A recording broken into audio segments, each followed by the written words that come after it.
Roach and I kind of split this up where I'm going to kind of take the first part of it and get you to the point where wounds are maybe ready to be surgically closed, and then he's going to kind of go over all the different surgical techniques that you can employ to close rather large wounds.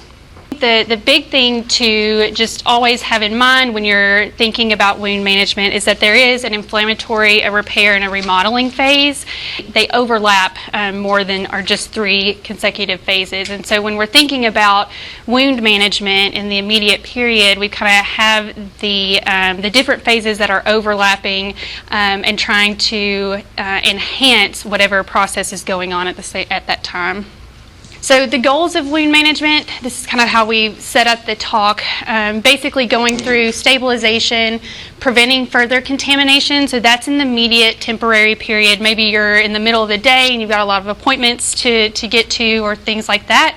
And so this is just the very basic getting that wound covered and preventing further contamination either from nosocomial infections in the hospital or the dog actually contaminating the wound itself.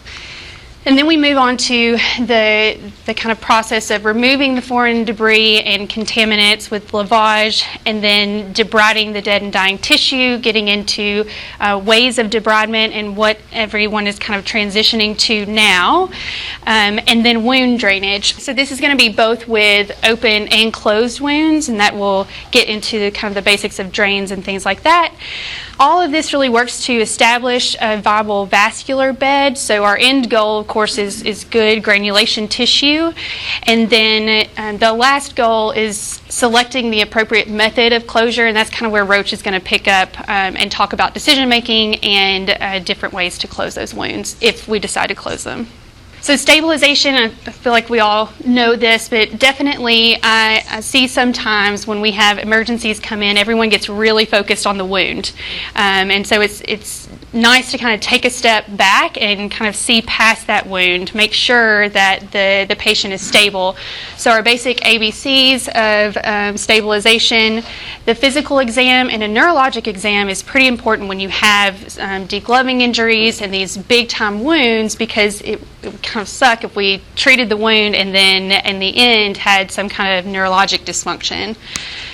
Pain management is very important. I see a lot of times where people or dogs will come in with wounds, and a lot of people think they're in respiratory distress, but sometimes it is just because they are super painful. So getting pain management on board, whether most of the time it is with systemic opioids, a minimum database, making sure you've got the CBC, the chem, and the urinalysis, and then starting fluid therapy. A lot of times with these big wounds, they're losing a lot of fluid from evaporation as well, and so getting on top of that, stabilizing them, resuscitating them as far as fluid therapy goes, and then starting antibiotics, and we'll kind of touch a bit on antibiotic therapy as well. And then we can do our diagnostic imaging. If there's any concern for cavity penetration, and if you have the capabilities of doing fast scans at your practice, those are really important just to make sure if this is a hit by car or a dog bite, making sure we don't have significant damage to the abdominal cavity or the thoracic cavity. So the preventing further contamination, this is just in that immediate period, getting the wound covered and kind of cleaning it up quickly before you go on to doing your other things. And so this usually entails using sterile gauze and then either sterile saline, sterile lubricants, or an antimicrobial solution.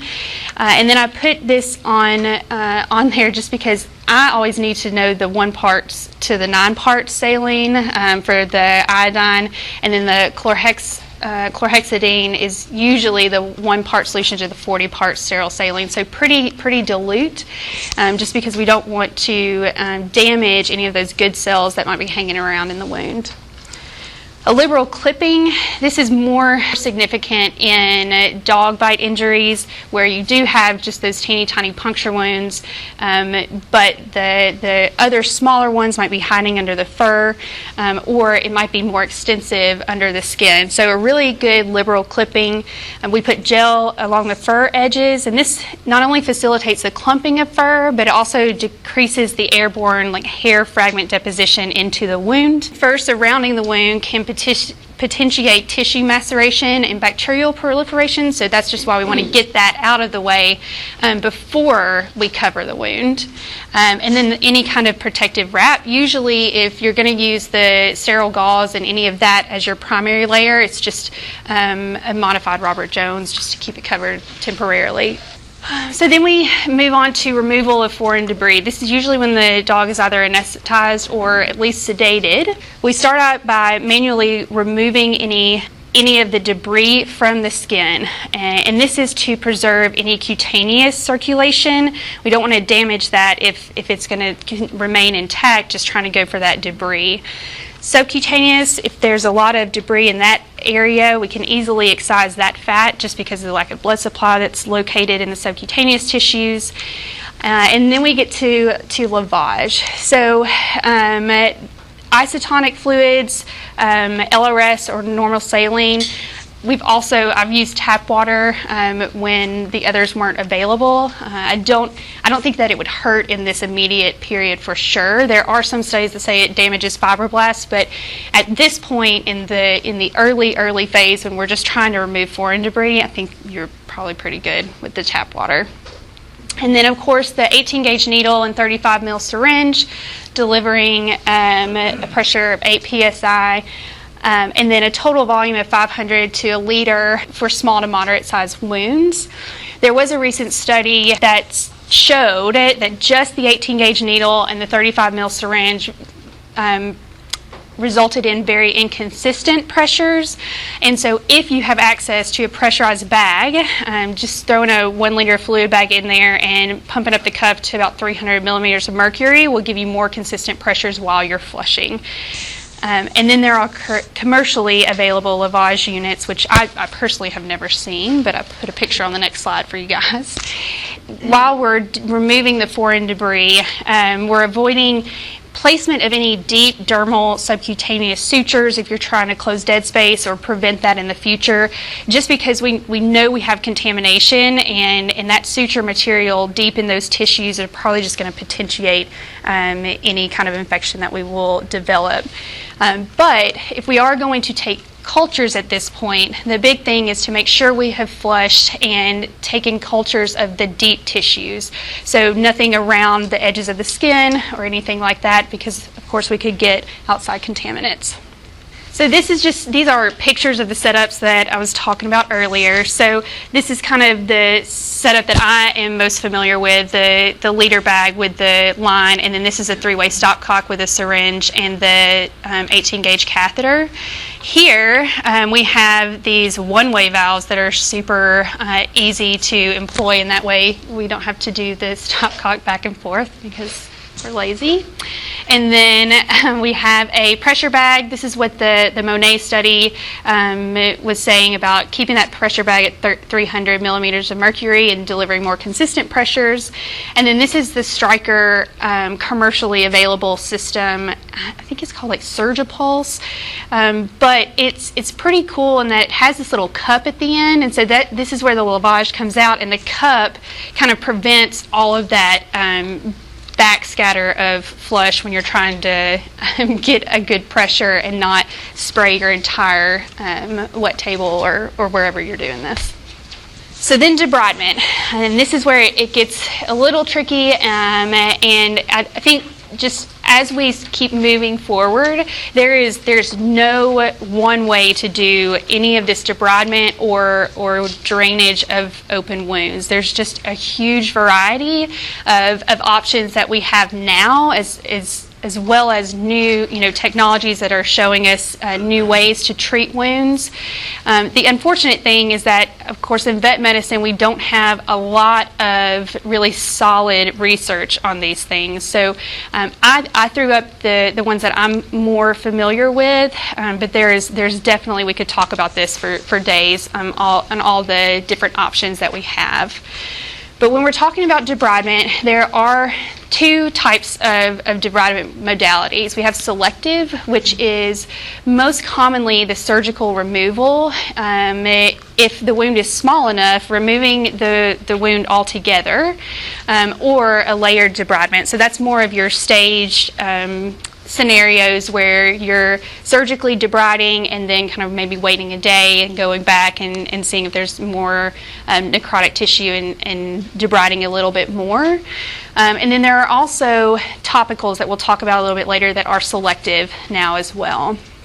The non-selective, these are mostly the topical applications, and they work to dissolve collagenous tissue and slough debris and devitalize tissue. Regardless, the point of the debridement is to remove the necrotic tissue, which facilitates granulation and leads to early wound closure. And when we're talking about skin viability, I think Roach talks about this a little bit. We are looking at the color, but that can be deceiving. And you can look at the skin edge to see if it's bleeding, but sometimes that can also be deceiving as well. It also doesn't allow you a good assessment of the venous return from the wound. And then, of course, especially within the dog bite wounds, I always tell my owners, like, we could do all this, and these wounds could declare themselves in another 4 to 5 days. So it can take a while if you're going for assessing the skin viability with color and bleeding at the skin edge. And then, of course, pigmented skin can make it confusing. This is just a picture I grabbed of the selective surgical removal of an unblocked wound. This was a dog bite wound that a drain had been placed, and it ended up dehiscing. And so they were able to prep the area because of where it was. There was a lot of elastic skin that facilitated closure. This is in surgery where they excised the extent of the wound, flushed it really well, and then were able to close it. So it's really nice for the dog, for the owners, and for us, where we can just get in there, remove everything, and then be done with one procedure. So if we just think about the non-surgical debridement part, there are enzymatic products and there are non-enzymatic products. And the enzymatic products are a little bit more harsh, more severe to the wound. They contain things like trypsin, collagenase, papain, and urea. They take time to be effective. They can be expensive. They will dehydrate the normal tissue, and so some of the only indications that we do use these enzymatic debridement modalities is for chronic, like indolent, non-healing wounds when you cannot surgically excise them. And because of the way these enzymatic modalities work, they're contraindicated in heavily contaminated and traumatized wounds. The hyperosmotic agents, these are kind of becoming the more popular routes of debridement. Hypertonic saline, sugar, honey, dextran soaked, any of these soaked dressings. Most of them have a cidal inhibitory effect on microorganism growth through dehydration. They draw out the exudate because of their osmolarity and debris. But keeping in mind that the hypertonic saline can dehydrate the surrounding normal tissue if we use it too long. So if it stays in that wound for too long. So honey, this is my go-to for most of the wounds that we see here. It's usually medical grade Manuka honey that's rated according to an inhibin number, and it basically describes the antimicrobial effect of that batch of honey. And they test all of these different dilutions of the honey to come up with an inhibin number. They throw out an inhibin number of 10, but some of the Manuka honey can have an inhibin number of like 25, and so I think I would start at a baseline. If you can even get a hold of the inhibin number, I have not ever personally looked for one, but 10 would be a good place to start. And then just know that I don't think their system is very great on rating the inhibin levels. So I think you're going to be good as long as you just have the medical grade. And Manuka honey, which we'll talk about, has an additional antimicrobial factor. But honey in general has a high osmolarity, so it draws out that edema and inhibits the bacterial growth in the wound. And then it kind of has an enhanced antimicrobial effect in 3 different mechanisms. So it has an enzyme called glucose oxidase, which produces or oxidizes into a very, very low concentration of hydrogen peroxide. We know at the normal concentration that we see, it can be cytotoxic to our normal cells, but at this very low concentration, it does have an antimicrobial effect.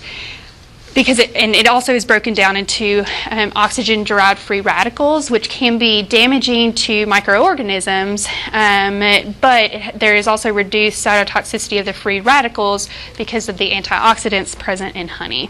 The Manuka honey itself, so the Manuka, it's this special plant in New Zealand that produces phytochemicals. And this is kind of a non-peroxide antibacterial substance that consists of phenols and organic acids. So it kind of has an antimicrobial effect in a different manner. And then, of course, the acidic pH of the honey also has an antimicrobial effect. So all 3 of those kind of working synergistically to provide good antimicrobial fighting at the level of the wound.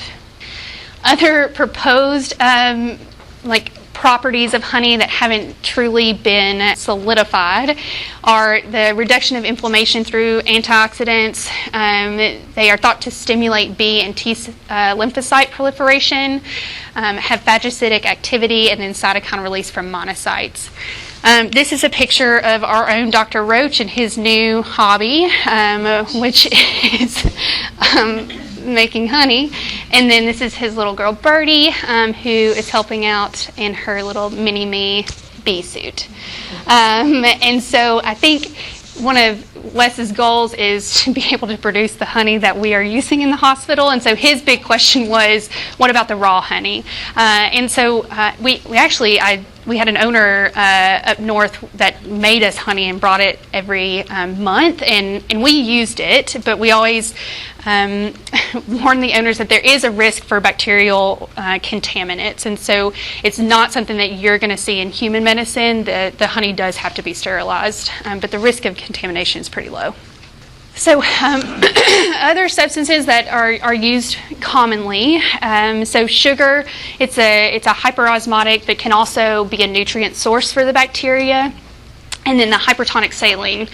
So 20% saline, antimicrobial. It's good for highly exudative wounds. It has an osmotic gradient, desiccates the bacteria and tissue, but also can cause the aggressive debridement if it is left in the wound for too long. This is the only kind of hypertonic saline dressings that I have seen or used. And then we never pass up a reason to talk about maggots. I personally have not used these, but it does come up a lot in texts and things like that. So maggots are good when the surgical debridement is prohibitive. They secrete these enzymes to dissolve necrotic material. The green blowfly is kind of the one that they go to because it will not damage healthy dermis and subcutaneous tissue, but we do have to provide protection of the surrounding normal epithelium because they can damage that during the healing process. And then this is just another picture of them after removal. I think this was a snake bite wound on the back of a stifle. And so they threw them in there and then took pictures of them when they were collecting them at the end. So wet to dry bandages, this is no longer considered the standard of care, and it's kind of the one that we all think about, the one that we go to, but now that we have all of these new products that are available and know more information about simple little things like honey, I think wet to dry bandages are being put in their place with regards to when and how long they are used for. It does work by mechanical debridement, and the action is completely physical, which I'm sure we've all done, wet to dry bandages. It requires adherence to the wound. So some wounds you'll have where the gauze or whatever the primary layer is just won't even adhere to the wound, no matter how long you leave it on for.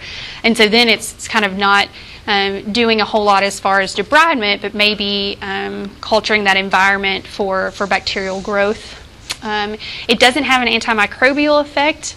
And then the dry surface, once it does dry, inhibits epithelialization. So it's definitely one of those things that when we start thinking about those phases of wound healing and we get to where we're thinking about epithelialization, we definitely want to be away from using the wet to dry bandages. And so it's recommended that if we are going to use them, that it should be no longer than the first 72 hours of wounding. So wound drainage, and this is I broke this down into open wounds and closed wounds. Open wounds, we're going to talk about more dressing types, but the dressing types, and I threw a chart in here, are they're based on the amount of expected exudation that you are anticipating from this wound.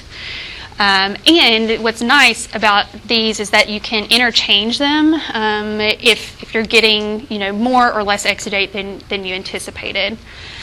And then we'll talk about closed wounds, drain placement, the reasons we place drains: to control dead space and prevent seroma formation. It's an outlet for removal of tissue fluids under that skin. We have the options of active versus passive drains, and then we select these based on the surface area of the surgical wound, the location of the wound, and the amount of anticipated exudate again. In open wound management, we're moving away from the wet to dry and the physical debridement to moist wound management, which is now the current standard of care. This moist wound management facilitates debridement through autolytic debridement, which is selective or a more gentler method of debridement. Specifically, it targets non-viable tissues only. And so it spares those adjacent viable tissues. There's less hemorrhage, there's less pain for the patient, and less collateral trauma. However, there is a risk of promoting infection with the presence of significant amount of devitalized tissue. So when we're looking at these wounds that definitely are going to need a lot of debridement, and we're concerned about the amount of necrotic tissue, I would say when we're talking about implementing this moist wound management, it definitely needs to start with a good surgical debridement and removing all of that tissue that we anticipate to eventually become necrotic. The autolytic wound debridement also keeps the exudate at the wound surface. It maintains the presence of cells, cytokines, and growth factors that are integral to this healing process. And then these are mostly hydrophilic dressings, so they have varying absorptive capacities, and then again we are selecting this based on the exudative nature that we see in these wounds. So this is just a chart that I found comparing the different types of dressings and why we're kind of moving from one to the other. But I definitely I do think that the wet to dry dressings have their place. But I was taught this is what we do, and so it's kind of been a change of thinking for me as well. So then I kind of broke this down into our heavily exudative wounds and then moving to our more dry, very minimally exudative wounds. So for the heavily exudative wounds, we have colloidal dressings with calcium alginate. And the calcium alginate is from seaweed. It's a very potent hydrophilic agent that comes in sheets or ropes. The ropes are really convenient because you can stick the ropes in like deep pockets in wounds. They're also available with silver, which is an antimicrobial, and then they enhance this autolytic debridement that we're talking about with these moist wound environments. It promotes granulation tissue formation and then forms a gel and exchanges calcium for sodium. And then the hypertonic saline dressings are also included in these really heavily exudative wounds. These are different forms of calcium alginate. This has the honey impregnated into it, so it's really, really nice to have in a very exudative wound. And then this is the foam that comes with the alginate and the silver. So kind of tackling it from both areas as far as, providing that moist wound environment, but also having the antibacterial or microbial effects with these dressings. The big things are with these, and it's kind of it's surprising when you remove these bandages the first time you've ever seen them, because this gel that they make looks like an infected wound. It looks like a melting wound, and so this gel, requires removal sometimes with forceps before lavage. So I will caution you guys, if you've never used these before, it's a little surprising when you take it off for the first time.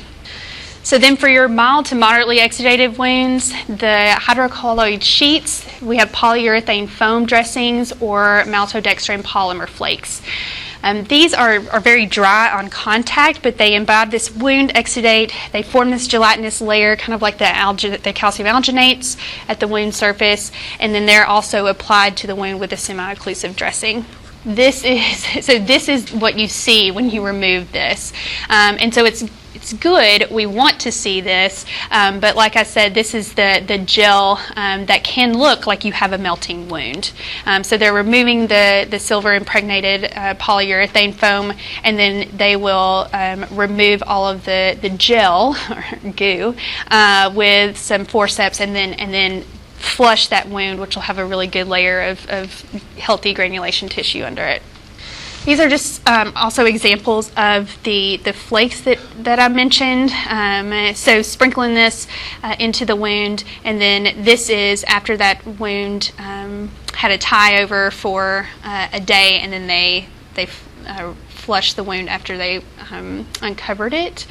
And then this is foam dressing that I stole from Tobias and Johnston. This one right here, it contains dextrins, an alginate, and a silver coating. And what's really cool about these two is that they can be cut to fit the wound. So you're not overlapping that normal tissue that's on the outside of the wound. And then for your dry to minimally exudative wounds, we had water-based hydrogel dressings. So these are hydrophilic. They're 80 to 90% water.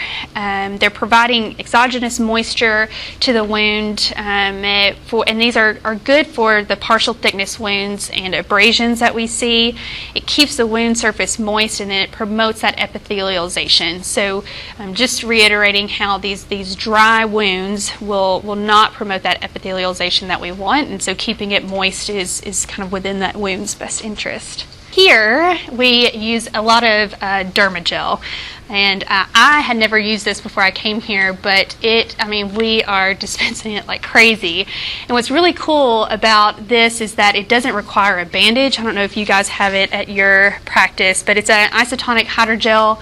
It's bacteriostatic, and it maintains that moist environment, so it's good for these wounds that are moderately to minimally exudative. It prevents scab formation, and then is also available in the spray form. And on their website, they say they made the spray form specifically for aggressive German Shepherds. So if you have an aggressive other breed, I don't know, but that is what the spray was made for. And then, of course, with all the moisture and everything going on in the Derma gel, it does encourage epithelialization, and it is amazing. I think Roach has a bunch of pictures and cases where we've gotten away with just literally throwing a t-shirt on the dog, sending it home, and then the owner does the hydrotherapy and applies the Derma gel and it's pretty nice. And then Adaptic is something that we will commonly use just when we know we've got a good granulation bed, we know we've got good epithelialization from the wound edge, but the impregnated gauze can protect any fragile epidermis. So it's non-hydrophilic and drying, but the Adaptic specifically also has pores that allow a little bit of drainage if we need it. So this is a case I had up north where, you know, we were concerned about the wound healing, but the dog needed this on for much, much longer. And so that's why we transitioned to the Adaptic to allow any drainage from irritation of the pins and things like that, but it would also facilitate epithelialization from the wound edges as well. And this is just a chart for you guys, just to, it kind of helps you decide what dressing selection would be, not necessarily the best, but available. So it goes through exudate level, if the wound requires debridement or granulation, or if the wound requires epithelialization and contraction. And then our topical antimicrobial agents that we have, so the triple antibiotic, which we all, I'm sure, are very familiar with. And it's used for mildly contaminant wounds due to its poor absorption, but it also serves to keep wounds moist. And then the slow-release silver dressings that I could not find a picture of, but we're moving definitely away from the SSD. I think they're reserving that definitely more for burns now, and implementing the honey, especially in human medicine. So they did a meta-analysis in 624 people with superficial or partial thickness wounds, and they found that at 15 days of post-wounding, the odds of healing were 6.1 times more likely with honey than the SSD. But the silver dressings come in a waterproof foam, an alginate like we saw earlier, a permeable polyester mesh, and then a carboxymethylcellulose dressing. And then we wouldn't be able to talk about wounds without mentioning the VAC.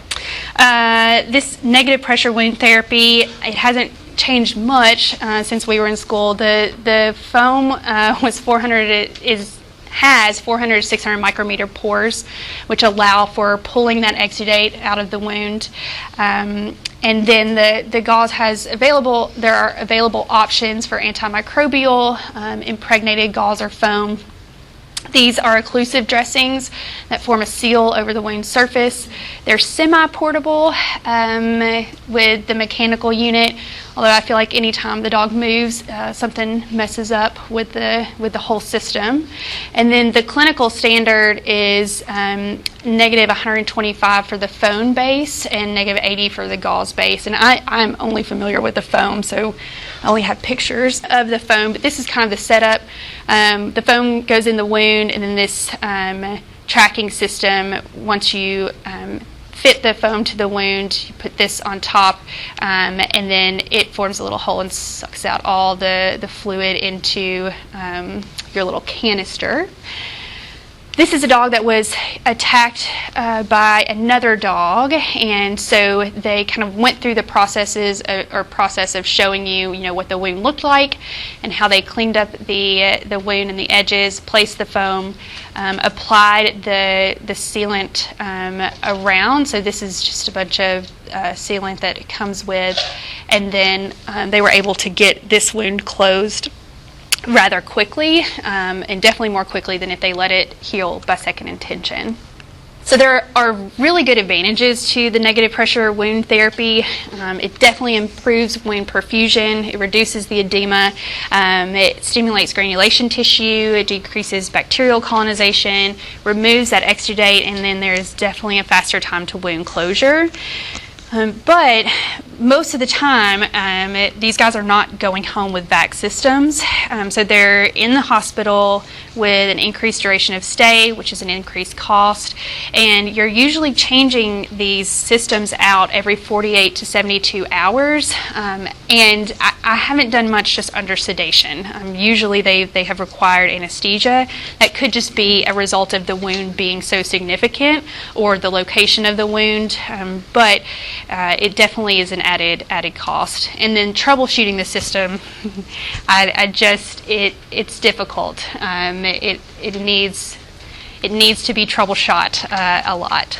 This is just another application on a teeny tiny little guy, the vac system itself, and then this is just the canister and what the canister looks like.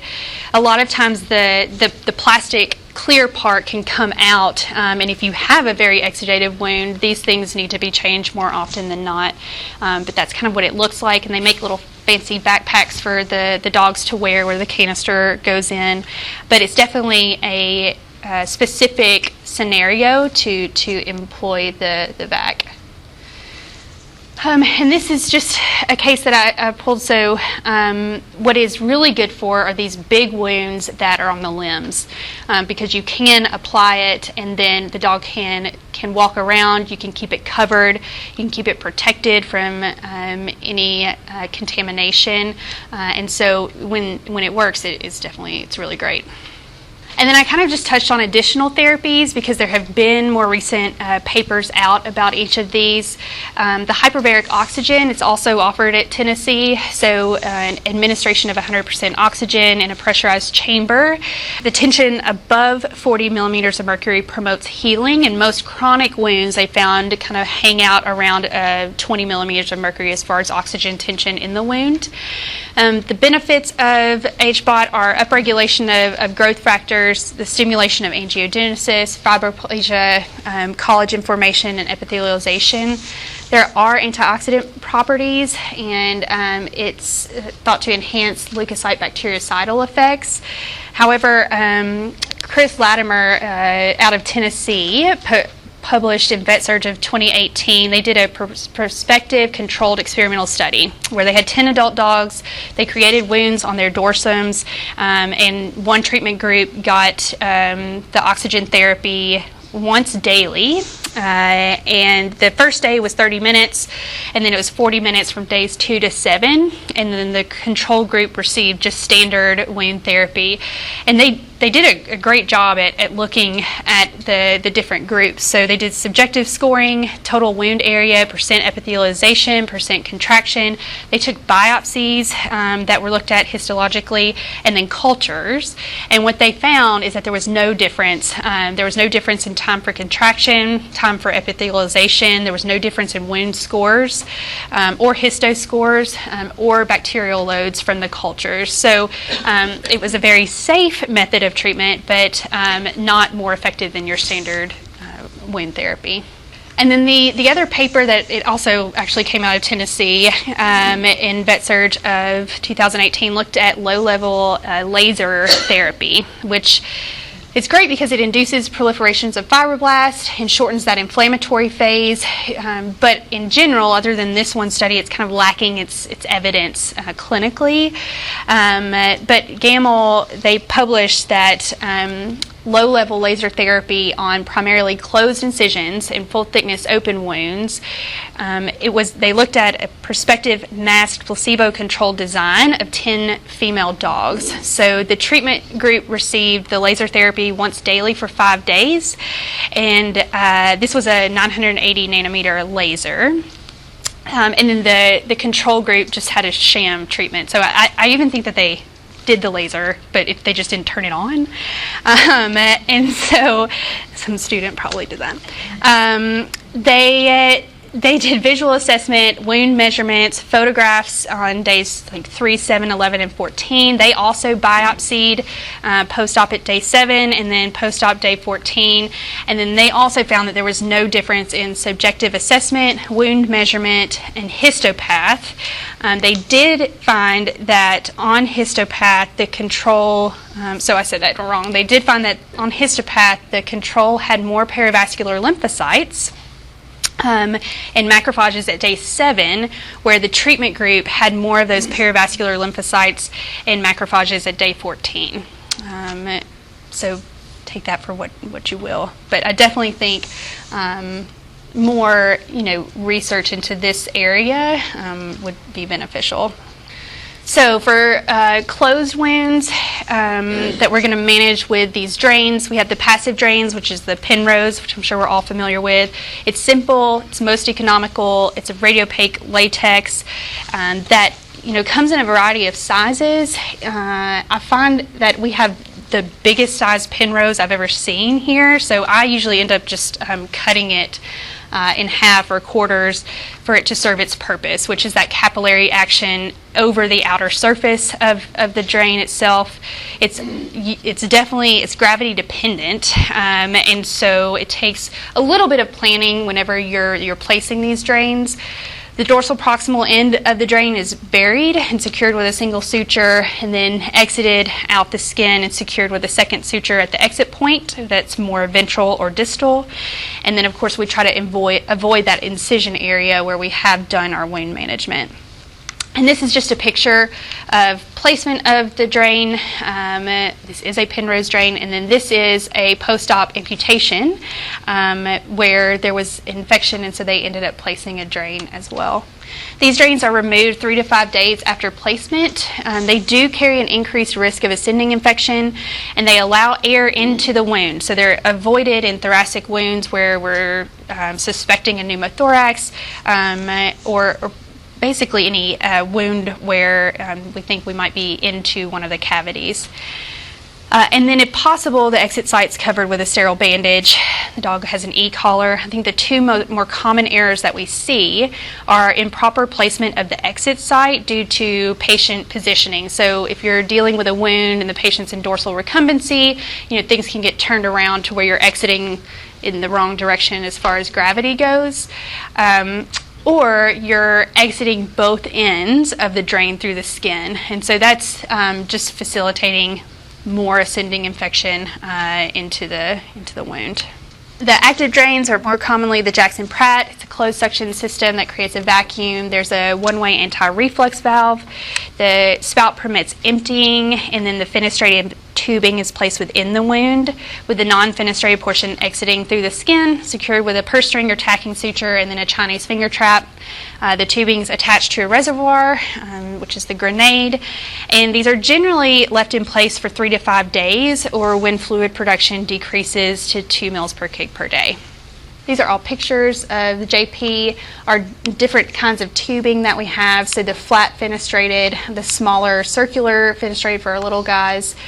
This is just a 4-chambered tube that allows more movement of fluid without, hopefully, I guess the point of all of these is to prevent obstruction from your exudate. And this is just placement of a JP drain, which most of the time it's with mosquitoes and a stab incision, but there are the fancy ones where the trochar's already attached, and so it's easier to place from the inside out. Troubleshooting these guys, so the two problems we usually have are obstruction and air leakage. Rarely does the production ever decrease to 0 whenever you're dealing with a drain. So if you are noticing this happen, then I would suspect or try to troubleshoot an obstruction. And this just involves removing the grenade and flushing retrograde with a small amount of sterile saline to try to knock that obstruction out, and then allow for additional drainage. And then with air leakage, it's basically when you can't get that grenade to stay negative. There are a couple of areas to make sure you're not having air leakage into that wound. One is the incision, making sure you've got a good tight closure, and then some ways to troubleshoot or to amend any leaking at your incision. Of course, you can place additional sutures. Some people will apply ointment, so a triple antibiotic or kind of ointment over the incision to facilitate closure while that fibrin seal forms, which just takes a few hours. And then the last one that I have seen is someone putting skin glue over the incision as well to kind of form that seal. Other areas of leakage, holes in the tube or the reservoir, which can be amended. I don't know if y'all have I-band or tape I've used to cover up just a hole in the tube. And then sometimes the fenestrations, if the purse string or the tacking suture is pretty loose, the fenestrations can come and back out of the wound, and then they're just sucking in the room air, and then a loose connection from the tubing to the grenade. Non-commercial closed suction drains, the syringe technique and the vacutainer technique, just a 30 to 60 ml syringe. You pull back on the syringe to produce the vacuum effect.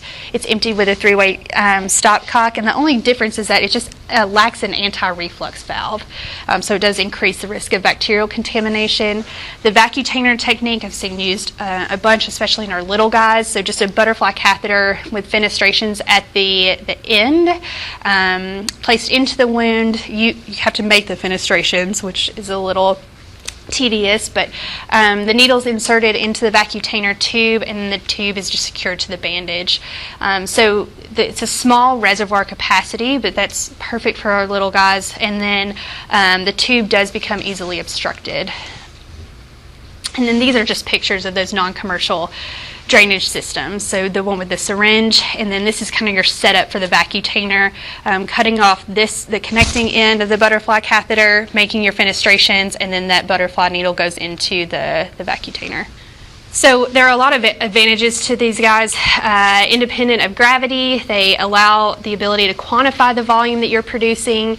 They eliminate the need for bandaging, and they can be managed at home. There's a really good kind of template in one of the books that I was using that gives detailed instructions for owners to manage these at home. They're useful for deep wounds. They eliminate the dead space, and then the silicone for the Jackson Pratts can also be autoclaved. And so all of this has kind of all of these goals of 1 through 5 have kind of set us up for success in the promotion of a viable vascular bed. So the development of granulation tissue, which is influenced by that debris removal and the necrotic tissue removal. We're minimizing the infection, and the threshold that we try to get antibiotics into the wound, it usually takes about 6 hours. So we're reducing that likelihood of abscessation through wound drainage, and then applying dressings and bandages to protect that wound. So the end goal is that healthy granulation bed that's ready to have a surgical closure with surgical reconstructive procedure, or just left to heal by contracture and epithelialization, depending on where that wound is, what the owners are up for, and things like that. I will quickly run through bite wounds for you guys. The bite wounds I feel like they're becoming more common with the popularity of the dog parks, but they make up reportedly 10 to 15% of our veterinary trauma cases. The big thing with these guys that I've kind of touched on already is the wound recognition and the crushing injury. These wounds, you could think that you are clipping the entire dog, and then you find another one, and I have definitely clipped my majority of dogs. But it's important so you can identify the wounds and explore them. The crushing injury, which we talked about, takes a few days. So I usually always relay that to owners because it could look like nothing at the time that they're presented to you if it's small little puncture wounds. And then, of course, these wounds are always contaminated. Initial patient assessment, just like when we're talking about our more chronic and open wounds, the rabies vaccination status is important, especially when we're dealing with the bite wounds. The temporary bite wound care, it's kind of the same as that initial, reducing the contamination, but we're doing kind of the same thing with the saline soap gauze, the liberal clip, gently cleansing the skin, and then probing those puncture wounds. Some people use a lidocaine block and remove those compromised skin edges, but using sterile hemostats to kind of probe around and either identify connections for the puncture wounds or determine if the wound is going into the cavity. So we're also going to lavage in the same way, and then put a dressing over that wound and start systemic broad-spec antibiotics. And this is just a picture of how deceiving bite wounds can be. So 4 little puncture wounds, but this is all that they ended up having to open and then close in the end. Thoracic trauma, making sure there's no hemo or pneumothorax suspected when the dog is in respiratory distress. I strongly recommend, if you can, lateral thoracic radiographs, and then any identification of a pneumothorax that needs a thoracocentesis or hemothorax, and then placement of a thoracostomy tube if you are concerned about a tension pneumo or significant hemothorax. And then I think any unabated leaks that go past that 72-hour period, or when you have brisk, continuous hemorrhage following initial removal of blood, that probably is going to prompt some surgical intervention. But you can also temporarily close these with skin staples or suture if you know it's going to go to surgery or bandage. This is a case that we had a couple of weeks ago. This kid came in respiratory distress, and they took these rads on emergency. The owners unfortunately didn't have the finances to go full throttle into the OR, so we ended up exploring the chest or the literally two penetrating bite wounds on one side of the thorax and then one on the other. And when I kind of opened up, the broken ribs were covered by a piece of lung that was flipped up and subcutaneous in the dorsum. And so going back and looking at those rads, I definitely did not suspect lung to be up there. But it's just a case showing you, this dog seriously had 3 puncture wounds, but this is kind of what was underlying. And then abdominal trauma, any kind of organ trauma possible without compromise of skin or abdominal wall. So even when you don't see these puncture wounds, you can still have trauma to the organs. Free fluid or gas obviously will indicate surgery, and then just keeping in mind that half of the patient's blood volume is required to result in abdominal distension. So if you don't see abdominal distension, I would still try to throw a probe on there and just make sure there isn't any free fluid in the abdomen. And then a quarter of the blood volume lost or sequestered will lead to profound hypovolemic shock.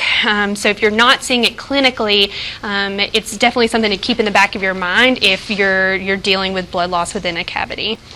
Factors affecting infection, so the overall health of the patient, the body region that's being bitten, severity of tissue trauma, including circulatory compromise, the presence of necrotic tissue and contaminants, and the bacterial inoculum from the oral cavity, and then the delays in proper medical management. So it's definitely, these guys, if they're coming in on emergency or in the beginning of the day, it's definitely not something you necessarily want to wait on. And even if it is just clipping, cleaning, basic flushing and then just covering the wound, that kind of gains you ground and sets you up for success of more long-term management.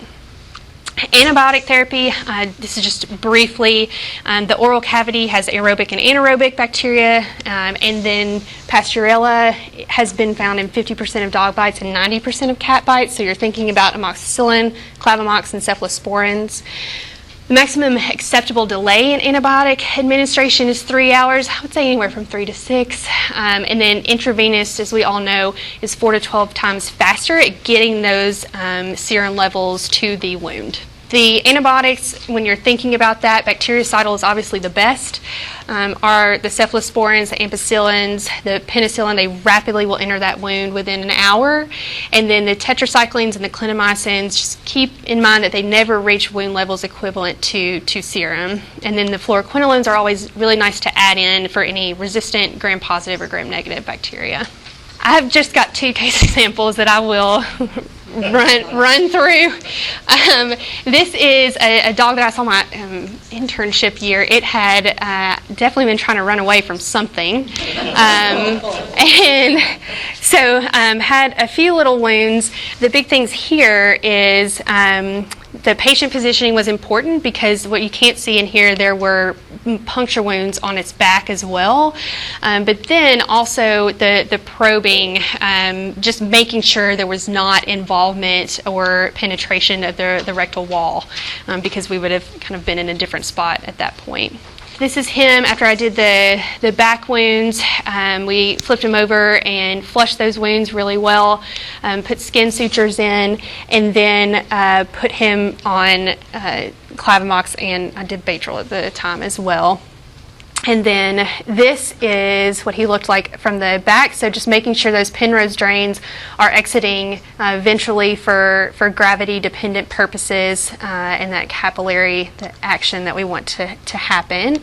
I did not bandage this guy. I think it would have been impossible, but the owner was really okay taking him home. We sent him home with a bunch of pee pads, and he kind of just hung out in his little area for the next 3 to 5 days before we pulled the drains. So this was drain removal. You can see the little drain exit sites here, and then I hate these don't come out very well, but this is it at 2 weeks post-op. So we just took the sutures out, and then all of the subcutaneous kind of the cutaneous part lifting off from the underlying tissue that had all closed down and healed really well, and that was 3 Penrose drains. So I think I got away with it. Common complications in wound healing. So things to think about with big wounds. Malnutrition is something that doesn't really pop into my mind when I'm looking at a big wound, but the nutrition is very, very important when we are trying to stimulate that granulation tissue and make those systems work, because if they're dehydrated from the wound and all the trauma that they've been through, now they're trying to fight infection and things like that. It's really nice to either at least just throw an NG tube in so we can administer nutrition almost immediately. Hypovolemia, anemia, infection, seroma formation, you guys know these, wound dehiscence, failure to heal by second intention, and then scarring and wound contracture. This is Waffles. She presented March 23rd. She's a little 2 to 3 year old Frenchie who the pet sitter was going to let her out, and she ran across the street and got hit by a car. This was conveniently at the same time that the owner was flying back from California. So when she landed, we kind of talked to her about what this would entail, and she surrendered Waffles to one of our interns who has a thing for Frenchies. So this was initial presentation, obvious severe degloving injury, as well as, you can't see it in this wound, but the patella was kind of shaved off. The knee was still stable, but there was also this kind of eschar already from the initial incident. So we, on the prep table, did a partial amputation just to get all of that contamination out of the way, and then keep this closed while we stabilized her, because she definitely was dehydrated and hypovolemic shock. So she did get an NG tube placed. There's a urinary catheter coming out back here, and then just in that initial wound management, we were able to apply honey and a tie-over bandage to the wound that we knew we were going to be managing for a long period of time. And so she kind of hung out for a few days, and then we ended up amputating this limb. She also had multiple pelvic fractures, but just focusing on the wound itself. This is wound debridement over the next two weeks. But this is just honey and tie-over bandages. Derma gel got thrown in there a few times, and this is kind of what it progressed over the next kind of month. Multiple times, when we got to this point, we started thinking about surgical closures, but the owner who took her over was kind of resistant to put her through another anesthesia procedure, and because everything was healing so well, we just kind of went with it. And this is her June 30th. So we've got good epithelialization, but what we do also have, because of the area, there is pretty significant contracture. Fortunately, she's a bulldog and is just going to waddle around on that one pelvic limb, but just one of those complications that can happen with these wounds. And so something to think about is also the location of the wound as well. My name is Wes Roach. I'm one of the surgeons here. My presentation is mainly just pictures and things, and so I'm going to run through a bunch of cases on how to close wounds. The second part of this talk is going to be about how to resolve wounds, how to get them to go away, and so that usually involves getting some skin to grow over the wound. And so there's kind of 2 ways that can happen. The first way is the body just makes more skin, and so it does that by epithelializing around the edges of the wound. And it's called second intention healing, and that takes a fair amount of time, but it's totally doable in a lot of wounds. The second way is that we get involved, we intervene, we go in surgically, and we'll just take some skin from somewhere else and we'll put it over the wound. And so those are kind of two things we're going to talk about. When you have cases that come in with wounds, and we see a lot of wounds here, I don't know about y'all, but you have to make some decisions kind of from the start. How are you going to manage that wound?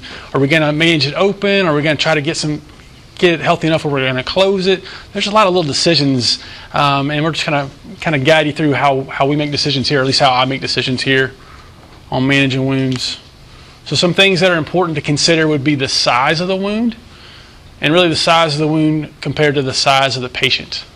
So like a 3-inch wound on a Chihuahua is going to be different than a 3-inch wound on a Great Dane, right? It's just going to be a little different. Also, the location of the wound is really important. If you have this wound on the side of the dog, it's a pretty big wound, but it's in an area where potentially you could maybe close that, or it could heal by second intention, or you could get some flap options here. But if you have that same wound down here on the bottom of the leg, we got a problem. That's going to be a whole different thing. And so location is really important. Any wounds around the eye, you really don't want those to heal by second intention.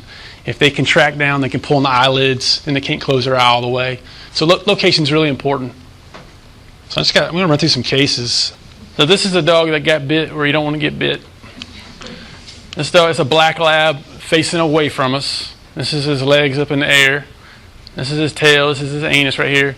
We've got a pretty big wound, full thickness wound in the left inguinal region. Got a little wound here, and then a wound in the perineal region. And all this communicates. The skin's kind of ripped up off of them. The urethra is running right here, and it was intact. It was functional. This is a kind of a close-up of that left inguinal wound. So here, and we kind of see there's some necrotic tissue still in there. It's still contaminated. It's not healthy. So right from the start, we knew we were going to manage this as open to start with. And so we debrided this area. We placed, actually we're thinking about putting a vac on this. I think Dr. Travis talked about vacs, but we can potentially put a little vacuum in here. But I thought we'd have trouble getting a seal around the anus, around these back legs. So we kind of went old school and did a wet to dry. So we got a big old lap pad just stuffed in there, and then got a little 4x4 here. And you can see these little loops. We're going to do a tie-over bandage over that. And in that location is pretty much all you have as far as keeping a bandage on, be a tie-over. And so we did that for a few days, kind of daily bandage changes under sedation. And we got to a point, I guess day 4, that wound's looking a lot healthier. There's no more necrotic tissue there. The wound bed is looking red kind of all over. And in this situation, we decided just to leave that wound open, let it just heal by second intention. And so we actually sent this dog home with an e-collar and a lot of Derma gel. The owner would just apply it a few times a day. We also asked him to kind of hose it off gently once a day and then reapply the Derma gel. And then we just kind of rechecked him kind of each week. And so this is day 10. You can already see the granulation bed is starting to fill in and kind of stick to that skin edge around. That's what you want to see. You want to see that granulation stuff start to raise up. And so we just kind of stuck with that plan. And then this is, I think, just last week, day 20. We're almost there. And so we're just going to keep watching that kind of every 10 days or so. And if it has any troubles where it doesn't want to heal all the way, we can easily close that at this point. So that would be considered second intention healing. And a lot of wounds can be managed that way. It usually just takes a lot longer. So sometimes we have wounds that they won't close on their own, or the timeline of it healing just doesn't make sense. And so that's where we get involved surgically. And when we repair things surgically, we want to make sure that there's no necrotic tissue, there's no contamination, no infection. We want to make sure that wound bed appears healthy. And then at that point, you can decide, how you're going to close it. And there's a lot of different terms, a lot of different names on when you close things and how you close it, primary versus secondary, all that kind of stuff. And I'm just going to briefly kind of go over some terms. And all these terms have to do with the timing of surgery. So if there's a wound that comes in, it looks clean, you can clean up and you can oppose the edges, and you just close it right then. That's called primary wound closure. If it doesn't look so hot and you spend a couple days cleaning it, getting it to where it looks good, and then you close it, that's called delayed primary closure. And then if you wait a little longer till there's some granulation tissue, so usually anytime after 5 days, and then you close it, that's called secondary wound closure. So another case, this dog got bit on the other end, right in the face. So basically had a lip avulsion. And we have him under anesthesia. We got his maxilla hanging. And this wound just kind of came across here and then up into the nose a little bit.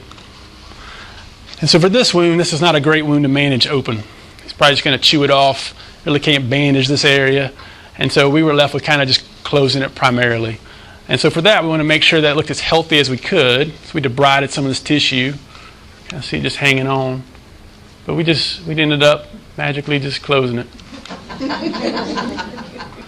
So you can kind of see that suture line kind of coming up here. And the thing we were banking on here is the face has a great blood supply. And so we were just banking on that. Even though it's in the mouth, contaminated, we were banking on that blood supply kind of trumping all those other factors that were negative. And this dog ended up doing pretty well. So sometimes you can't close the edges together. You can't oppose them right off the bat. There's either just not enough skin there, there's too much tension. And so then you're left with trying to do something different. And so I think the first thing you typically reach for would be some type of flap. And the easiest ones of those would be the advancement flaps. And all that is you're just taking skin, the adjacent skin to the wound, and you're just going to flap it in the wound. And you're not worried about the blood supply to that skin necessarily. It doesn't need like a direct vessel. You're just taking that adjacent skin and flapping it in. A general rule with the advancement flaps, and we're going to go through a couple of those here tonight, but the general rule is as far as length to width ratios, it's somewhere around 3-to-1. So your length being 3, your width being 1. That's a good rule I think in the human world. There are some more recent studies showing that may not be true in the veterinary world. It's more regional. So there's different blood supplies depending on the region. Like the face have a lot more blood supply in the dog, and so you can get away with a longer flap than maybe somewhere else. So the rules aren't as hard and fast in the veterinary world versus the human world. When the advancement flaps don't work, then we're looking for an axial pattern flap. And what that is that's where the flap has a direct blood supply, has an artery with a name on it. And there's several that are documented in the veterinary world that work really well. We're going to go through some of those as well. The last thing is a graft, and that's where you just take skin from somewhere else, completely detach it from its blood supply, and you place it into the wound. We are not going to get into grafts tonight. We rarely do grafts. I'm not sure it's worth getting into all the logistics behind that. So we have a dachshund that has a big old wound over its back. And we've managed this wound to where it's looking healthy, where there's no necrotic tissue. The wound bed looks good. There's no sign of infection. And so we're ready to close this. So we took this dog to surgery, and we did a lot of undermining. Everybody familiar with that? That's a really important little technique when we're talking about wound closures, because you're going to have tension, and one way to get over that is just release some of that tension. And so undermining is where we're just grabbing the skin edge and picking up, and we're taking a pair of scissors, Metzenbaum scissors, and we're just separating that skin and subcutaneous fat from the underlying muscle. We're just taking those attachments away. And what that does is if we're trying to pull right now, you're basically just pulling on the skin right here. But when you undermine it, you're able to take all of this skin and stretch it over. There's just a lot less tension there. So we just undermine both sides real deep, and then we're able to oppose it. So I think this is also a good technique. I use this pretty frequently is towel clamps as a temporary way to close things. I think it saves a lot of suture when you're trying to crank on those sutures and they're breaking while there's too much tension on them. So what I normally do is I'll just put an interrupted suture between each of the 2 towel clamps, and then remove all the towel clamps and go back and just finish the suturing. My preference with these when I'm closing wounds under any kind of tension is to do interrupted sutures versus a continuous pattern. With all that dead space, you didn't tag that down and put a drain in, just put the suture right there in the back? Good question. So all the dead space. So a Jackson Pratt drain is going to be in here, a closed suction drain. In this case, when you have a granulation tissue, sometimes it's really challenging to get that. Yeah, it kind of pulls through. So in this particular case, it was really just pulling everything over, and then we have a Jackson Pratt drain underneath. And I think you'll see as we walk through this, I'll try to point it out, but almost every case we have has a drain underneath it. I think anytime you've got dead space, I think that makes sense. They're pretty easy to use. Pretty user-friendly. The only time I'll use a continuous pattern is usually for like the subcuticular on these. I really rely on the interrupteds just in case they break one, they don't break the whole thing. So here we are, closed. We got our Jackson Pratt drain. So in this case, we're worried about the tension post-op on the incision line. This is a big incision for this dog. And so we use these skin stretchers, and that's really just Velcro from the hardware store. We've got the kind of the rough end of the Velcro skin glued to the dog in front and behind, and there's also one on the other side. And then you've got the soft part of the Velcro stretched across, and you can adjust those pretty easily. And what that does is just take the tension off the incision. It just takes it from here to here, kind of bypass it. And so it worked out pretty cool for this dog. He's got like a little backpack with his little skin stretchers on, a little JP drain attached. And then in a couple weeks came and took the sutures out. And we had a little bit of dehiscence here, but it was granulating well underneath. On the other side we had a little bit as well. And that went on to heal by second intention, so we call this a success. So pretty cool. This is kind of a weird one. This was a wound. It was actually a mass that the dog ate or partially chewed up. And so it's a big old wound. The owners wanted to preserve the leg, and so we're trying to just debulk this thing so we can close it and just kind of get out of the situation where we had an ulcerated wound.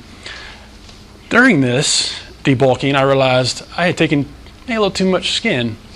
I don't know if y'all have ever gotten in those situations. Makes you pucker up a little bit.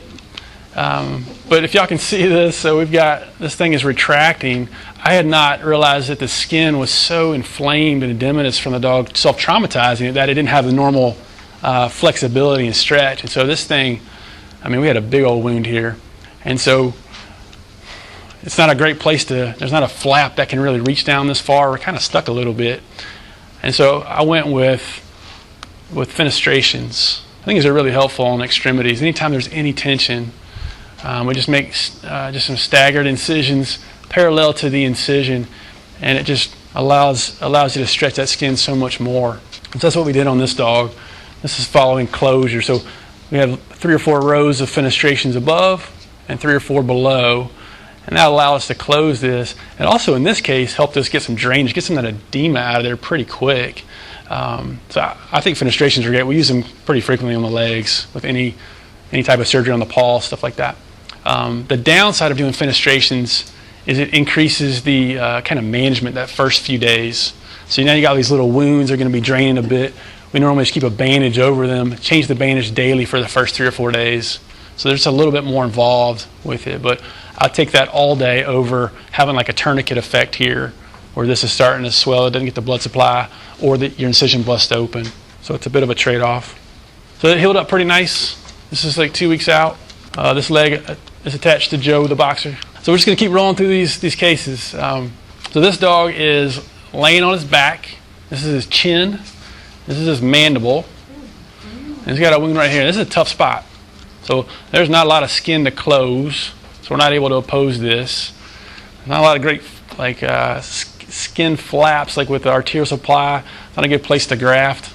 There's an advancement flap that we can do. And that's what we're going to do here. So this is the wound here. I kind of wish I'd taken a picture a little bit earlier because I've already started making a little incision here. But what we're going to use is called a transposition flap. And that's where you have the wound, and we're going to take a flap from 90 degrees away and we're going to flap it in. Once again, the chin's here, we've got the mandible, and this is the wound, but we've created this flap here, and we're just going to rotate that in 90 degrees, and the magic happens. I just learned the transition yesterday, so I'm pretty excited. Pretty excited. So we can see this is the wound, and we have the skin this opposed nice. There's no tension on this. When you do that, though, it's kind of weird. You basically take a wound. The whole principle behind all these flaps is you're taking a wound under high tension that you can't close, and you're creating a new wound under low tension that you can close. And so we've taken that wound here. We've made the same wound down here. It's just further back where there's more skin, and so we're able to oppose that. Does that make sense? Okay. Like when you rotate flaps, and we're going to see that in a couple of other ones, there's going to be at the base of that flap, you're going to see a curve. You don't want to cut that out because that's your blood supply in the flap. And I have no problem looking at those things, yeah. I mean, it's just a cosmetic. Do you ever in the future go in and take those and do anything? I have not, no. Yeah. If they're that worried about it, I'll send them somewhere else. That's a good question, though. It does look a little different. All right, this is Snoopy. This is a beagle that came in as a stray, and it had a big old wound here, and we weren't sure how bad it was, so we kind of started opening it up. Had some little friends in that one. Those are not medicinal. Those are wild maggots. Those are free range. So what we did on this one, we just debrided it. We just placed a wet to dry bandage for a couple days. And then we actually took this off and we just went Derma gel with an e-collar. And this dog, the stray, actually lived in my house for a while. And this was a great dog. He tolerated all the treatments. But we just used that Derma gel for a while and brought him in for trying to like a definitive closure. And so this is Snoopy under anesthesia. We've got, we're starting to do the hair clip for the surgery. And this, it looks kind of nasty, but really what this is just Derma gel caked over it. And it just forms kind of a covering over, but underneath it's still moist. And so I just kind of, as we took off that covering, you can kind of see how healthy it looks underneath. And that's kind of the beauty of these moist bandages. We just sprayed the stuff on there 3 or 4 times a day, and it's just kind of magic. We have this wound here. It's in a tough spot. We initially thought we were just going to be able to close it over, but there's going to be too much tension. We're going to pull that eyelid up. We don't want any issues with that. Anybody have any thoughts on how you might close this wound without tension? Yes, there's a vessel called a caudal auricular artery that goes this direction, right behind the base of the ear. And so we're gonna use that flap. So this is a drawing of that. We got the ear here. There's a vessel coming back. You can actually take this flap all the way back to the scapula. So you can get a really long flap out of this, and you can either flap it under or flap it over. But it's a pretty reliable flap. And so this is Snoopy at surgery. I want to point out a couple things. One, he's got a really long ear. The other one is, and this is important, is we've pulled the skin up. This is the donor site. And what we want to do is maximize the amount of skin we have in that area because, one, we're going to take skin from there, but we also have to close that without tension. We don't want to create a problem for ourselves. So pulling that skin up there really helps us have a ton of skin there to work with for this flap and for the closure of that donor area. Also, I use a lot of towel clamps, as anyone who works here will attest to that. But it's really important. So when you start messing with tension, when you release that by making incisions, that skin wants to go up under the drape. And so by using a lot of towel clamps, you prevent that from happening. So we're under anesthesia, get the wound. This is our eyes here, our muzzle, get the ear, and then the neck. And this next picture is kind of tough to look at, I think. So let me kind of point it out. So get the same position. This is the eye. The muzzle's up here. It is ear. And this is the wound. And what we've done is we made this flap coming down the neck. Everybody see that? And we're just going to take that and we're going to flap it in. But you had to make, like, you had to cut a trough for that. Yep, a connecting incision from the wound to the flap. That's right. And so we've just taken the flap and we've rotated it in. And we're able to close this without any tension on it. So this is, we're still draped in, but you can see that this is the donor site. Got the ear, flap back, and then we get the flap here into the wound. And close that real nice. There's without the drapes. So this is Snoopy afterwards. He ended up getting adopted, and the owner sent us a picture of him several months later. That was a little surprising. So apparently the hair on the neck's a little different than the hair on the face. But he was a happy dog. He put on some serious weight too. So we're going to keep rolling through some wounds here. This is a wound. Let me orient you here. The head's up here. The dog's laying on his side. This is the hip area, the knee, and the ankle. And this is just a big old wound over the hip, kind of right into the perineal region, the thigh. It's too big to just oppose the sides. A lot of tension there. What we ended up doing was just using a flank fold flap. Anybody familiar with that? Right in front of the hip, you have this kind of extra tissue, this fold. And it's pretty versatile, I guess. How we prepare that is basically just pick up that skin fold, and where the base of that is, you just make an incision 3/4 of the way around, 2/3 of the way around, and then you can flap it to the inside, you can flap it to the outside, you can go forward or backwards. In this case, we folded it around the outside. And so once again, we got the hip, the back leg, and so this is kind of that flank in the abdomen. And a lot of times when you're doing these wound things, when you make incisions, things start to pull away. See that skin? So that's where you're like, did I just do the right thing? But yeah, just trust it.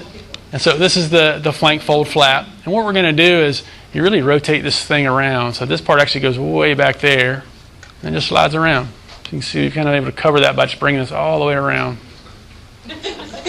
So you can see the Jackson Pratt drain coming in here. Do you ever put more than one Jackson Pratt or just one? If it's all one compartment, we'll just leave one in. If there's different places. You have that hanging, like, did you just the drain? Where did it go? No, where did you hang the Oh, the grenade? because obviously with those you can either go dorsal or ventral. So Yeah, so it's coming out dorsally and probably attached to the collar, or if it had a little shirt on. Yeah, good question. What types of suture do you like to do these wounds with? For closing the flaps, the deep layers I'm going to use PDS, probably 3.0 PDS, depending on the size of the dog. And then in the subcuticular, I'll be using monocryl. So this is 2 weeks out. Had a good, a little bit of scabbing here. Otherwise, I think it looks great. Got a little bit of that fold. So we could also close this by using a caudal superficial epigastric flap. That comes right out of the inguinal region. And with that flap, you can actually take it all the way up to about the second mammary gland. And that's a pretty robust flap, pretty versatile. You can flap it in all different directions. We have another, this is a different dog that had a wound a little bit further back, and we used that caudal superficial epigastric flap on it. I think you can still see the mammary glands on it. So in theory, I'm just going to leave it right there. So this is, once again, the flap, and you can see the donor site on the abdomen here. This is a pretty versatile flap, high success rate. This is another wound in a bad spot. A couple things to note here. You have a wound in the perineal region. This dog actually had urethral trauma, and so we were actually going to create a perineal urethrostomy here right above it. And so we're going to take all this stuff out. But the way we drape this dog in, we have a lot of options. So that's what I would encourage you. If you're dealing with wounds and you're like, I'm just going to do this one flap, and so you just drape for that one flap, and then it doesn't kind of work like you wanted it to, you're kind of stuck. And so the way we have this dog draped in, we got both legs, we got him draped really far down, we got half his body prepped for this. We've got flank fold flaps on both sides, we got caudal epigastric both sides, we got a lot of options here, and that's what I like when getting surgery. You got plan A, plan B, plan C, you got all kinds of stuff. And so we're going to use flank fold flaps for this as well. But we've got a urinary catheter in the urethra, and we've taken the left flank fold and we flapped it back to help create that PU site. And then we've used the flank fold over here to help close that over. This is post-op. Get your tail hanging down, get the PU site, and this is basically the flank. It's just pulled over. And that's just the side view. The back leg. Got our Jackson Pratt drain with that. One thing here, this dog has, we have kind of a Y to our incision or a T. Sometimes that's necessary, but realize that's going to be the weakest part of your incision. That's the place where it's probably going to be his first if it's going to. So if you can avoid them, that's what you want to do. You want to avoid them if you can. So this is a dog that had an ulcerated wound. It's obviously a mass here, but when we're going to debulk this, we need a way to close it. And so sometimes dogs will have wounds back there as well. And so this is a dog laying on its side. This is his left rear leg. This is his huge tail.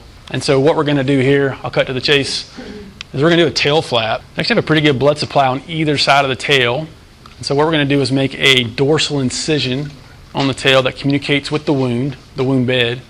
And then we're just going to kind of fillet that tail. We're going to preserve that skin and sub-Q, just kind of peel that off the muscle all the way around. And we've kind of measured how much we need, so we kind of just stopped here. And then we just fillet that tail. And so we're going to take the tail off right at the base and then flap that right in there. So not every owner's in for their dog losing their tail, but when you kind of come up with, okay, you can also just have this wound here for forever. You kind of talk them into it. And this dog did pretty well. So this brings us to the big wounds part of the presentation.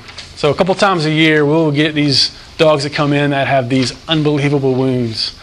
And it just takes kind of a team approach here. We usually get all the surgeons involved. We try to come up with a plan for how we're going to handle these. And it usually takes kind of a hybrid approach. You usually start out managing open, then we can get them where we can do a flap or a graft, something. But it's not something that's going to go away tomorrow. It takes the right owner, realizing there's kind of an open-ended timeline on this, kind of an open-ended checkbook on this. This dog's name is Mia, and she came in, and this picture is obviously after we debrided all this necrotic tissue, but the cause of this is unknown. Everybody seems to say spider bite, but there's no way to prove that. And as a surgeon, we're just left with the wound. And so we're just dealing with this. This dog was pretty sick to start with. He's got a urinary catheter in, had an NG tube and a central line in. And our job as surgeons is to come in here and just try to get the necrotic debris out of here, try to get this thing healthy while our criticalist is trying to get the dog stable. And so we're doing, in this case, we placed a vac And that way we could just leave it on for a few days. I think we changed it out after 3 days. So I think it was like a total of 6 days with the vac. That's just a close-up of that. Once the dog got stable where it could eat and take oral meds, we ended up just sending this dog home with an e-collar and Derma gel. It's kind of a common theme. And the owner just put a t-shirt on the dog and we changed it out once or twice a day once it got kind of soaked. And we just gave it time. And so this is the dog standing. And so this is kind of a selfie looking back up. But this is the abdomen here. And then you have the kind of perineal region, the kind of back leg. And so keep an eye on this. This is this little peninsula here. So as the dog comes in about every 7 to 10 days for rechecks, and then the body's just doing its thing. That little peninsula now is epithelialized in. Everything's kind of closing in on its own. It's kind of nice. But then it kind of gets to a point where we're not really seeing a lot of improvement. It's kind of maxed out that second intention healing. It's also across the back leg here, worried about contracture, and so now it's time for surgery. But just to show the difference between where we started and how the body can kind of heal itself is pretty impressive, I think. And so we kind of just get out of the way for a few weeks, just let the body kind of do its thing. If we're trying to close this, I mean, that's just going to be, my thought would be, we're going to amp this leg, take that skin and flap it into here. I mean, you can do some extreme stuff. And I'm glad we didn't. I mean, here we've got at least options. So once again, a big old haircut. We got both legs draped in. And how we closed this was we used both flank folds to flap. On the left side, we really have just a little bit of that left flank fold. The right one, we have the whole thing. And what we're going to do is we're just going to kind of switch positions here. We're going to release this one, bring it back into this wound, and then that's going to create a pretty big wound here. We're going to bring this across. So a lot of sutures, a bit like Frankenstein here, but we were able to kind of close the whole thing. We got our Jackson Pratt drain kind of coming underneath. This is just a side view of that. This was really tight right here. It did. I mean, the dog did pretty well. But at the end of the first week, if I remember, we had a couple areas right here at that Y, and then actually right here had a couple places kind of open up. And so we had a Jackson Pratt under here, and for that to work, you have to have a seal all the way around. And so when it starts to open up with places, the Jackson Pratt doesn't work. And so we put the dog back under anesthesia. We took the Jackson Pratt out. We placed some Penrose strains. They don't require a seal, and we just kind of patched it up. So came back. This is all we were left with. Had this little thing that ended up healing on its own, my second intention. And crazy enough, this dog is on my schedule next week for a TPLO. This is not a joke. That's crazy. This is another big wound. This dog heads up here, prepuce here, and just basically the whole ventrum of the thorax and the abdomen has this really well demarcated necrosis here. Once again, unknown cause. We're going to come in and just debride all of this unhealthy tissue. And then we place the vac on this for at least, I think, a couple sessions. So probably 6 days with the vac. And then sit at home, once again, e-collar, Derma gel, t-shirt. I think the owner of this dog was actually a human surgeon. They were very good about managing at home and stuff, so it worked out pretty well. We wanted to speed the healing up in this case. So this is cranial. This is the middle and then caudal. And so we just thought we could close the front and close the back to really shrink this wound enough. So we took this dog to surgery once we got a good granulation bed, and we used these Penrose strains to act as bolsters so the sutures won't pull through the skin because there was quite a bit of tension on this. And then after a couple weeks, we came back, pulled those sutures, and we gained some ground. It certainly didn't heal all the way with that. We weren't expecting it to, but at this point, we had the option of grafting. It's a healthy wound bed. The owner just elected to take it home and give it a few more weeks, and it ended up just healing on its own. So pre-op planning, I kind of touched on this before. It's really important to have more than one plan, and that's just true of any surgery in my mind. But specifically with wound closures and big wounds and things, is have a couple options for yourself. Plan ahead. Have plan A, plan B, plan C. Patient positioning is really important. You can make your life a whole lot easier by just kind of playing with their position and trying to get wherever you're trying to close, get them in a position where that's as lax as it can be. That can make your life a whole lot easier. Like for that dog we were closing when he was spread-eagled, during the surgery, I'm almost positive we had him flip his leg in so it wasn't as tight. Just manipulate the dog to make your life easier. Draping is really important. I kind of pointed out during this, how we use a ton of towel clamps, how we leave several body parts in to give us options. That's really important. And that's just planning ahead, kind of having a couple ideas. So just some examples. This is a different dog, but this whole head is draped in. and we were just trying to close a wound over his nose, and that just gives us options. Just to kind of bring it down a little bit. Not everything always goes like we want it to. Occasionally we'll get some, necrosis or some dehiscence, stuff like that, and that's usually because we didn't respect these three things. All right, so tension, really important. Blood supply, you got to have it. And infection, we can't have it. All right, so when we're closing wounds, you got to minimize the tension, have no infection, and have a great blood supply. So just be mindful of those three things, and you'll have good success. So just like flaps. So this is a flap that doesn't look so hot, but there's a lot of subjective things to look at, like color of it, warmth, bleeding. Those aren't always 100%. You get this dark purple wound that can actually go, or dark purple flap. It can kind of go either way. So this part right here, I don't think went well, but I think that we had part of it where it was like a partial thickness. And so when you're getting wounds, if you have partial thickness of that skin, it can still epithelialize. And so the whole point of this slide for me is I usually just let it go until it declares itself. I try to make big decisions when it's like, it looks dark, it looks purple, I'm not sure. I just wait and see what's going to happen. That's what I would recommend. There's a dog that had a flap on its face and maybe got a little bit too long, or the top of it's not looking so healthy. And so once again, just wait until it declares itself. And I believe with this one we had enough where we can still just close it over. But this is the last slide. So tips. The body wants to heal, and if you kind of have that mindset, if you can get the patient pointed in the right direction where they're not septic, they're otherwise doing well, it's amazing what the body can do on its own. Tension and blood supply, really important. Pre-op planning, get creative. Wound closure is really artsy. That's it. Any questions?